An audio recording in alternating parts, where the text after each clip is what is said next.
সকল সমস্যার শীর্ষ কারণ নিজেকে না চেনা।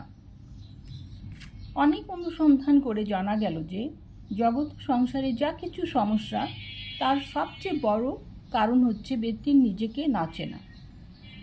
বেশিরভাগ মানুষই আমরা নিজেরা নিজেদেরকে চিনতে পারি না, অন্যদেরকেও চিনতে পারি না, জগৎ ও জীবনের উদ্দেশ্য বিধেয় সম্পর্কে সঠিক জ্ঞান লাভ করতে পারি না। আমাদের এই অপরাগতা থেকে সকল সমস্যার সূচনা হয়।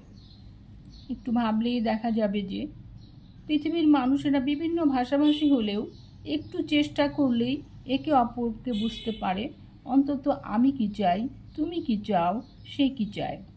এই জাতীয় চাওগুলোকে মানুষ সহজেই বুঝতে পারে, যদিও এই বোঝাটা মানুষ বুঝে থাকে আপন দৃষ্টিকোণ থেকে। এই দৃষ্টিকোণ যত সংকীর্ণ, যত স্থূল, যত আত্মকেন্দ্রিক ও যত হিংসা বিদ্বেষ প্রসূত হয়ে থাকে, জটিলতা ততখানি অসুন্দর, অসত্য ও অগ্রহণযোগ্য হয়ে ওঠে। শান্তির কাঠামো হয় বিনষ্ট। যদি কেউ সমৃদ্ধশালী হতে চাও তবে বই পড়ো, বই তোমাকে সমৃদ্ধশালী করবে।